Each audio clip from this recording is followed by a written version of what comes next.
Some people move through the world as nurturers. You notice when someone is struggling. You feel it when the energy in a room shifts.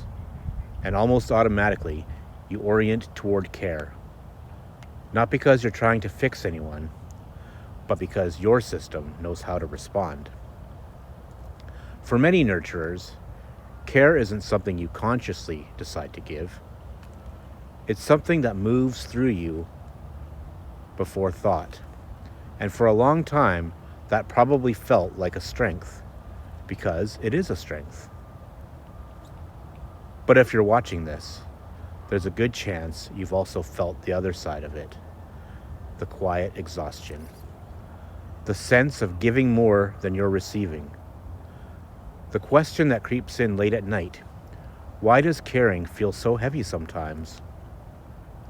Most nurturers didn't choose this role. It formed early, often in environments where emotional awareness mattered, where being attentive, supportive, or emotionally available helped keep connection intact. So your nervous system learns something important. Pay attention, adjust, soften first. Over time, that awareness became automatic.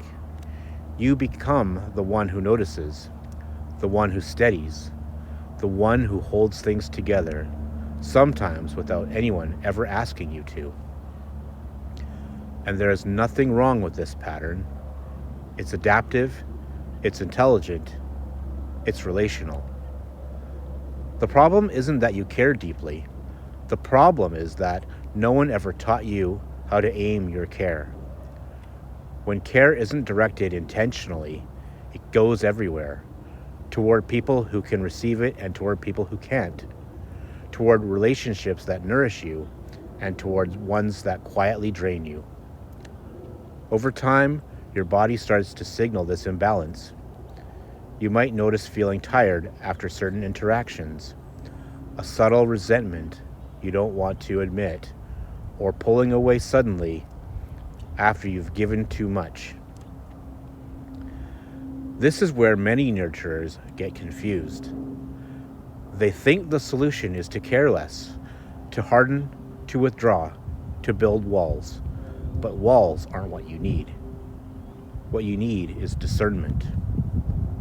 The nurturer's path isn't about becoming less open. It's about becoming more intentional. It's learning to pause just long enough to ask, is this mine to carry? Is my care being received here? Is this connection reciprocal, or am I doing all the emotional work? That pause changes everything, because when care is chosen instead of automatic, it becomes grounding instead of draining. You don't lose your depth, you reclaim it. You begin placing your care where it actually belongs, where it's met, valued, and returned. And paradoxically, you become a better nurturer because you're no longer exhausted. Strength for a nurturer doesn't look like detachment. It looks like steadiness.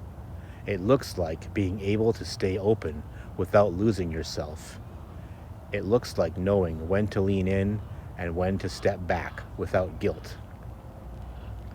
When nurturers develop this kind of internal boundary, something shifts. They feel calmer in their bodies, clearer in their relationships, more confident in their choices. Not because they care less, but because their care finally has a home. If this resonates, I created a free worksheet called The Nurturer's Path, Choosing Where Your Depth Belongs. It's a guided reflection designed to help you notice where your care goes automatically, where it's being reciprocated and where it's not, and how to begin placing your energy more intentionally. This isn't about pulling away from connection.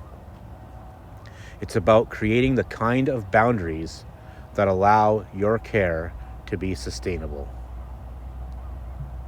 The worksheet is inside my free community, Transcendental Mentorship. and you can access it using the link below this video. You can move through it slowly in your own time. You don't need to give less. You need places worthy of what you give. The nurturer's path isn't about closing your heart. It's about protecting where you open it, so your depth can remain a strength, not a burden.